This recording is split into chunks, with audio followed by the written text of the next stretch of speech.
Seguimos adelante en Telebuen Día, recibiendo con gran gusto al diputado Fitzgerald Cantero Piali de Vamos Uruguay, Partido Colorado. Buen día, diputado, ¿cómo le va? Buen día, muchas gracias por la invitación, Daniel. Un gusto volver a estar en este espacio. Bueno, con mucho gusto lo recibimos. ¿Se toma vacaciones? ¿En qué momento? En unos días, nos vamos a descansar un poquito. Bueno, muy bien. Se necesita para este año tan sí, particular. Es cierto, porque después, bueno, habrá que cargar baterías para afrontar un año complicado. Sí. ¿La interna partidaria ya está resuelta, diputado?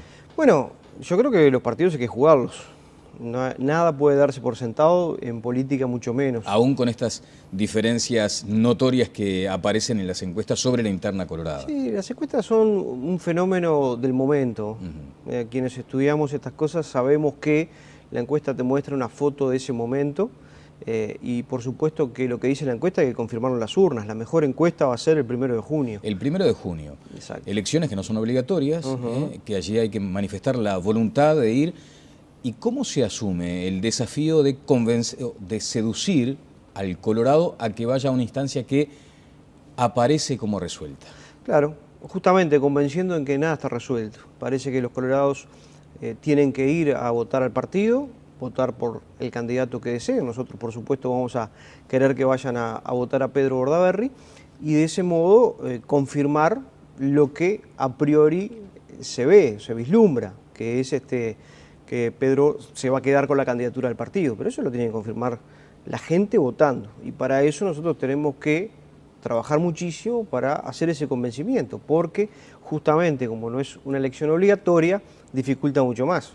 Tuvimos en el Parlamento la, digamos, perspicacia de adelantar la elección para el Mundial. Imagínense en el medio del Mundial una elección interna no obligatoria, no hubiera nadie a votar. Por lo menos la adelantamos unos días y va a ser 9 días antes del Mundial. Ahora, eso de todos modos implica que tengamos que trabajar muchísimo para convencer a la gente que es importante que vaya a votar a nuestra interna, que es importante que se consolide claramente el liderazgo de Pedro en el partido y su candidatura hacia octubre, y además tener la mayor cantidad de votos posible, porque también se dirimen las cuestiones internas del partido, la vida interna. Además, en el caso de Vamos Uruguay, cómo se conforman las listas para el Parlamento en octubre. Bueno, claro, se vislumbra allí un elemento clave para conformar la fórmula, por ejemplo. También. Supongo. También. Cantero, y por ejemplo, el Partido Colorado no es ajeno a esta realidad que viven todos los partidos del país, la crisis de militancia. Sin duda, creo que es a nivel mundial, hay una crisis de militancia, una apatía hacia la política, y es un desafío mayor para todos los que hacemos política. O sea, que dificulta más todavía la instancia del 1 de junio. Exactamente, entonces creo que allí tenemos además un desafío adicional, que es el de convencer a nuestros conciudadanos de la importancia que tiene que ejerzan su derecho y su obligación. Si bien esta elección interna no es obligatoria, sí la obligación que tenemos todos los ciudadanos de elegir. Porque el momento que se va a la urna y se elige por una autoridad, los ciudadanos estamos gobernando. Y de esa manera me parece que ese desafío y esa dificultad la tenemos todos los partidos, y no le hace bien al sistema político, no le hace bien a la democracia. Desde ya. Bueno, hoy la Corte Electoral estará determinando, decidiendo que se valide al Partido de la Concertación como grupo que va a disputar las elecciones en Montevideo. El otro día el presidente de la Cámara me decía acá, en una entrevista, que es un modelo perfectamente aplicable a otros departamentos. ¿Comparte esa visión? Sí, por supuesto. Además, como cuando quede validado esto, si es hoy que la Corte Electoral lo va a confirmar, el partido es de carácter nacional. Por lo tanto, todos aquellos departamentos que estén en condiciones de poder llegar a entendimientos como hemos llegado en Montevideo, lo pueden hacer perfectamente. Nosotros tenemos un proceso interno que, como fue notorio el año pasado, tuvimos que ir a una convención nacional donde se discutió una votación en todo el país, con una amplísima votación a favor de los convencionales. Si hay otros departamentos que tienen la necesidad, entienden que es importante usar esa herramienta, tenemos que volver a la convención y resolverlo de esa manera, lo cual sería además más fácil de lo que fue el año pasado, porque ya está bastante adelantada la discusión. Bueno, usted es un estudioso de la política y considera que este acaso es el primer punto o la semilla para que el movimiento sea mucho más nacional, porque se había señalado en principio que era exclusivamente supeditado o circunscripto a Montevideo, pero parece que no es así. O sea, esto va rumbo a ese bipartidismo Frente Amplio por un lado, partidos fundacionales por otro. Yo creo que no. En la política en Uruguay el bipartidismo ha funcionado poco, incluso antes del año 71, porque los partidos políticos en Uruguay siempre se han manejado a través de sectores. Los sectores partidarios son muy importantes y a veces trasvasan, y muchas veces, trasvasan las barreras del propio partido y hay más coincidencias entre un sector de un partido y con otro sector de otro partido que con el mismo compañero de ruta. De ese modo creo que en realidad lo que va a ocurrir en todo caso es una experiencia de gestión departamental que es muy distinta a la gestión nacional, que es muy distinta. A veces se nos pregunta, bueno, pero ¿cómo puede ser que los intendentes colorados acuerdan con Mujica en un, ¿no? Bueno, el caso de Germán Coutinho, por ejemplo. Coutinho, ¿no? Marno Osorio en el caso de nuestro partido. También. Ahora, también los intendentes del Partido Nacional. Bueno, porque tienen una visión que es la visión de tratar de solucionar los problemas que tienen en el ámbito local y por supuesto que tienen que sentarse a conversar con el Poder Ejecutivo y acordar.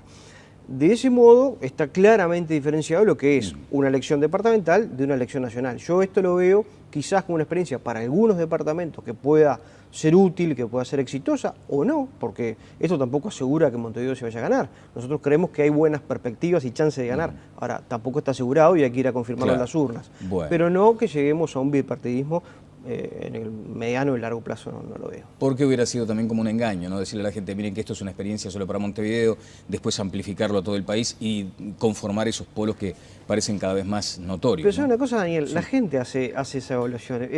Nosotros tenemos que tener muy claro la inteligencia que tiene el pueblo. Y en muchísimos departamentos, usted citaba a nuestro compañero Germán Coutinho, en Salto la gente hizo ese corrimiento. Claro. No hubo un acuerdo entre partidos de decir, bueno, vamos a votar a Coutinho que está mejor para ganarle a Fonticelli. No, la gente fue y dijo, este hombre me gusta para que gobierne mi departamento, fueron y lo votaron. Y lo mismo ocurrió con otros partidos en otros departamentos. Bueno, muy bien. Vamos a seguir avanzando sobre estas cuestiones electorales, seguramente hay bastante tiempo por delante. De hecho, también se mencionó por parte, y para ponerle punto final a este asunto, se mencionó por parte de Cardoso en su momento, de Germán, que había departamentos que claramente deberían ir en esa dirección. Mencionó Canelones, Maldonado y Rocha. ¿Usted comparte esa mirada? Sí, comparto y creo que además hay compañeros de otros departamentos que también ven con buenos ojos la posibilidad de acordar. Correcto. ¿Uruguay va en rumbo de coalición? Con esto de las mayorías parlamentarias comprometidas, con la posibilidad de que el Frente Amplio gane, pero seguramente comprometiendo esa chance desde el punto de vista parlamentario. Yo creo que Uruguay siempre ha trabajado en base a la coparticipación y desde el siglo XIX, a pesar de las cruentas batallas que había entre los bandos blancos y colorados y después los partidos casi al final de ese siglo, siempre se trabajó y siempre se gobernó bajo formatos de coparticipación o coalición. Creo que sí, lógicamente, y es natural. Los gobiernos del Frente Amplio, estos dos, que han tenido mayorías parlamentarias, han trabajado bajo el formato de la coalición. O cuando cambia ministro, ayer tuvo acá a nuestro ex colega Bayardi, sale el ministro de la vertiente, entra otro ministro de la vertiente. Entonces, evidentemente hay un trabajo que tiene que ser de coalición porque el presidente, sea quien sea el que esté sentado en el Ejecutivo, necesita asegurarse los votos en el Parlamento y por lo tanto todo el tiempo tiene que estar negociando. Volvemos a los sectores. Claro. Ver cómo lleva adelante sus leyes. Bueno, muy bien. Ha abrazado esta causa contra la minera Aratirí, convocando... ¿Es contra la minera específicamente o es contra la mega minería metalífera a cielo abierto? Es contra la mega minería metalífera a cielo abierto. Claramente la papeleta que invita a firmar para que haya un plebiscito así lo establece. Por supuesto que no se puede hablar de esto si no se habla de Aratirí, si no se habla de lo que es la ley. Pero sin duda que lo que se procura, y esto es bueno señalar que nació de organizaciones ambientalistas que están llevando adelante esto, lo que se procura es que se instale el debate sobre este tema. Bien, usted menciona específicamente el componente ambientalista que hay detrás de la iniciativa. Sí. ¿Esto es para ahuyentar aquellas dudas respecto a que se trate de un tema meramente electoral? Mire... ¿O también lo es? A ver, yo creo que todo lo que nosotros hacemos, actores políticos, es político, en primer lugar. Sí, sin duda. El asunto es cuando se transforma en meramente electoral. Segundo punto, en este año creo que toda acción de cualquier actor político va a ser mirada con ojos electorales, es lógico, es natural y está bien que así sea. Tercera cosa, la movida que hace Canteros por un tema electoral, yo creo que claramente hay algunos aspectos que señalan lo contrario. Por ejemplo, Salió una encuesta de Cifra en el mes de diciembre, donde dice que el 55% de los uruguayos está a favor de Aratirí y el 23% en contra. Si miráramos solo lo electoral y miramos eso, nos quedamos quietitos, no hacemos nada y no asumimos ningún costo. Primera cosa. Segunda cosa, vemos que además en lo que es una reforma constitucional, lo que implique lo que se necesita para eso. Como ustedes saben, la audiencia sabe, para poder instalar un mecanismo de plebiscito, se requiere el 10% de los habilitados a votar, más o menos unos 250.000 ciudadanos. Que además hay un proceso de descarte natural, claro, que requiere que se reúnan por ahí unas 300.000 firmas para decir, bueno, esto sale. Ahora, el plazo vence el 26 de abril, la presentación de esas firmas para que se pueda votar en octubre de este año.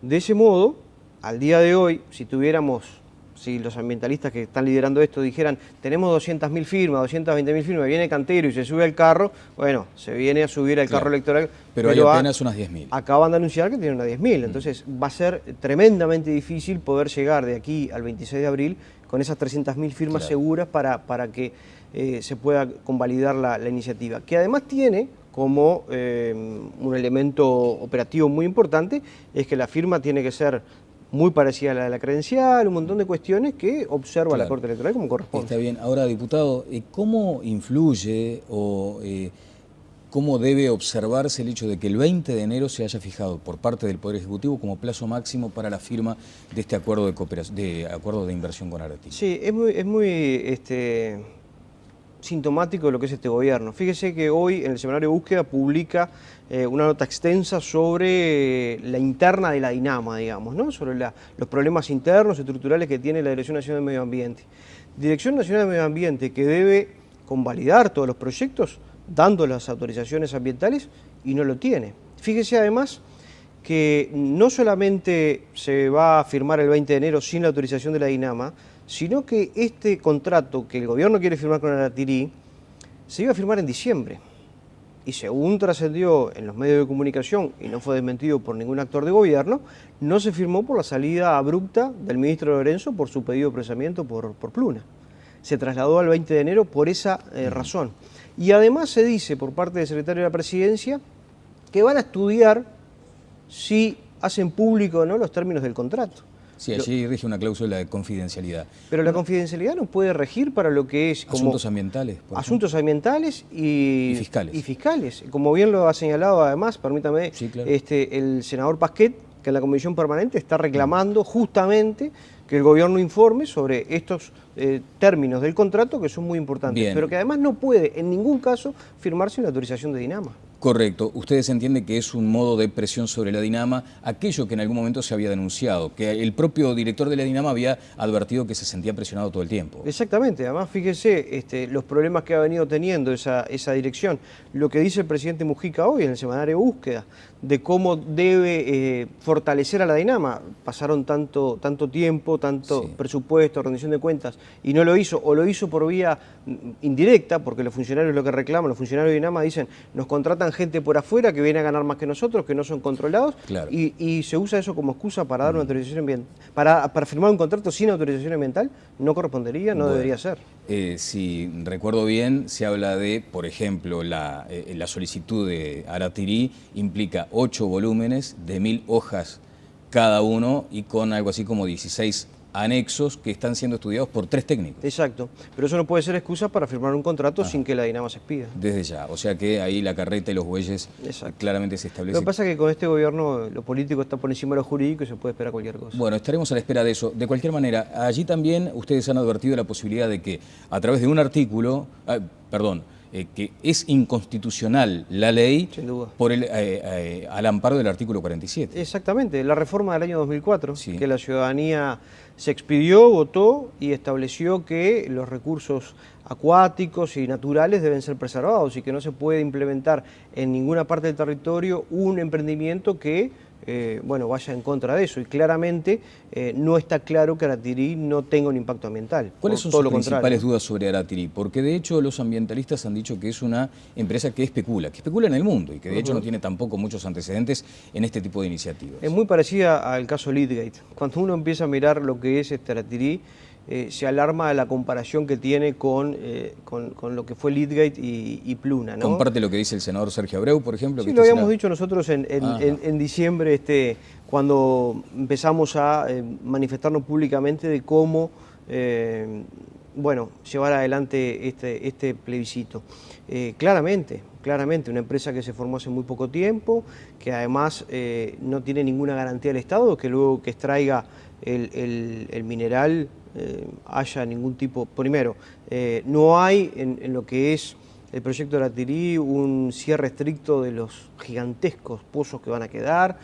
Hay una cantidad además de dudas que tienen que ver con cuestiones muy importantes, como por ejemplo el famoso mineroducto. Fíjese que el mineroducto y el puerto se mueve según el puerto de Aguas Profundas. Un día está en la Angostura, ahora está en el Palenque, o el puerto de Aguas Profundas se mueve según Aratirí, o Aratirí se mueve según el puerto de Aguas Profundas. Eso demuestra, además, con cláusulas que aparentemente no van a ser públicas, demuestra que hay cosas que realmente no conocemos y que está mal el que el gobierno nos las informe. Fíjese además, y un apunte sobre lo que hablábamos de la Dinama, que esta administración, y recuerdo, si mal no recuerdo, fue en febrero de 2012, Mujica reunido en Suárez con su bancada, largaron la idea, que después no concretaron, de pasar la Dinama a OPP. Y allí juntaban la cola con la cabeza. Porque en este emprendimiento de Aratirí el Estado es juez y parte, es socio de la empresa. Y además el encargado de vigilarla. Y fíjese si estuviera en la OPP, que es además en presidencia donde se va a firmar el contrato con Aratirí, y si tuvieran la Dinama en OPP sin control parlamentario, era un pase libre. Ahora, aún hoy, teniendo a la Dinama dentro del Ministerio de Vivienda como está, nosotros creemos, ya estaba en nuestro programa del año 2009 y seguramente esté en el programa de este año, la posibilidad de que haya un ministerio ambiental dedicado a esto. Fíjese que aún estando hoy en el Ministerio de Vivienda, el Ejecutivo firma contratos sin ninguna autorización. Bien, algunos colegas suyos del oficialismo han dicho que se está imponiendo el miedo por parte de algunos sectores de la oposición. Recuerdo cuando estuvo el presidente Valle aquí, decía que había un pueblo levantado en armas, poco menos, porque un camionero le había transmitido que en Tupambaé la gente estaba escandalizada y realmente estaba dispuesta a ir a los extremos. ¿Observaron esas declaraciones como válidas? ¿Comprobaron alguna de estas situaciones que parecen tan graves? Sí, yo estuve hace un tiempo por esa zona y hay de todo. Hay gente que está obviamente muy en contra y... Pero no es un pueblo levantado en armas, claramente. Digo, a ver, uno lo que percibe allí es gente que está muy en contra del emprendimiento, pero a su vez hay gente que está muy a favor, porque evidentemente esto ha generado determinadas actividades que para alguna gente es positivo. Entonces, a mí lo que me parece es claramente sobre la acusación de que se quieren levantar fantasmas o asustar a la gente, lo que opino, me parece que es lo mejor, es que haya una consulta, haya un plebiscito, como se propone, y que sean todos los ciudadanos, en un tema ambiental, que además va a estar en la agenda de todos los candidatos a la presidencia de la República, que va a estar en todos los programas, que ya ha estado en todos los programas y que va a volver a estar, que tiene un impacto como el que va a tener Aratirí, si es que se concreta, que va a comprometer las futuras generaciones, que tiene un impacto importante en el medio ambiente, algunos de ellos irreversibles, ¿cómo no lo vamos a discutir todos los uruguayos? ¿Cómo no vamos a ir a una consulta donde todos los ciudadanos resolvamos? Yo no agito fantasmas, lo que digo es, démosle la posibilidad a los ciudadanos que se informen, que debatan y que resuelvan. Está bien. Finalmente también desde el oficialismo se señala, bueno, pero Aratirí o los proyectos de megaminería conforman un 0,6% de la tierra productiva. Entre tanto, actividades como la forestación y la soja ocupan bastante más, un 8% en cada caso. Sí, bueno, creo que todas las actividades, sea la que sean y en proporción a lo que ocupen o no, deben ser controladas y deben ser claramente y estrictamente controladas por quien gobierna esa área, que es la Dinama, de manera de poder llevar adelante los emprendimientos con el mayor control y la tranquilidad para la gente. a la prueba está lo que está pasando con el agua, que nunca en otro país había pasado, que se han fallado en los controles y se ha fallado sobre todo en la fiscalización del uso de determinadas de esas herramientas productivas. Bien, le quiero agradecer, diputado, por sus minutos aquí esta mañana. Algunos otros temas que lo tienen usted también involucrado. De hecho, ha pedido especialmente que el ministro de Transporte informe sobre algunas refacciones en su oficina y los viajes. ¿Ha recibido respuesta? Todavía no, espero que lo haga. Creo que si bien hay una situación general de viajes en el gabinete, a pesar de que el presidente ha llevado adelante una prédica de que sus ministros no viajen, realmente es un gabinete muy viajero este. El ministro Pintado, además, en el pleno proceso y liquidación de Pluna y con todos estos capítulos que vimos de esta novela espantosa, ha realizado algunos viajes que queremos saber a qué se debieron, cuáles fueron la justificación, con quién fue y cuánto gastó.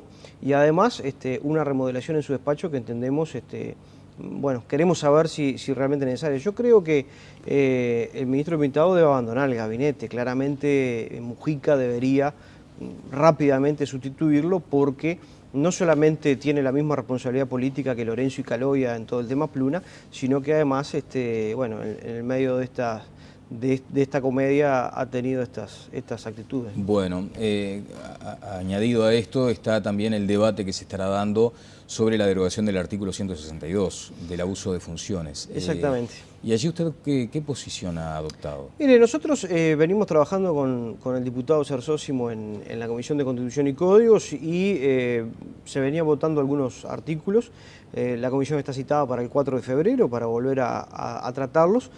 Tenemos que juntarnos y evaluarlo, porque evidentemente... ¿Pero están de acuerdo, o por lo menos parece que está bastante generalizado el concepto de que hay que derogarlo? Lo que ocurre es que, primero, en mi opinión, me parece que la derogación debería además ser sustituida por algo, porque evidentemente quien está en el Estado tiene que hacer lo que dice la ley y no puede no hacer lo que la ley no dice. Ahora, debería buscarse alguna fórmula que sea preciso, porque lo que se le cuestiona por parte de los abogados, de los penalistas, es que no es preciso ese delito. Permite gran discrecionalidad. Exacto, entonces quizás haya que precisarlo, pero además tenemos que evaluar a la luz de lo que es pedidos de procesamiento, porque evidentemente cuando uno legisla tiene que ver cuál es la realidad y la oportunidad y la conveniencia de hacerlo. Entonces bueno, tendremos que discutir nuevamente al interior de nuestra bancada cómo vamos a llevar adelante este tema. Muchas gracias por estos minutos. A usted y a las órdenes. El señor diputado Fitzgerald Cantero Piali estuvo con nosotros de Vamos Uruguay, Partido Colorado. Pausa y seguimos adelante en Telemundo.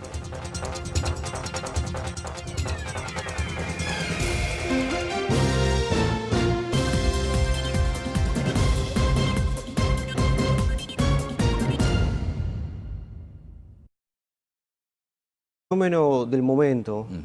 Quienes estudiamos estas cosas sabemos que la encuesta te muestra una foto de ese momento y por supuesto que lo que dice la encuesta hay que confirmarlo en las urnas. La mejor encuesta va a ser el 1 de junio. El 1 de junio. Exacto. Elecciones que no son obligatorias, que allí hay que manifestar la voluntad de ir. ¿Y cómo se asume el desafío de seducir al Colorado a que vaya a una instancia que aparece como resuelta?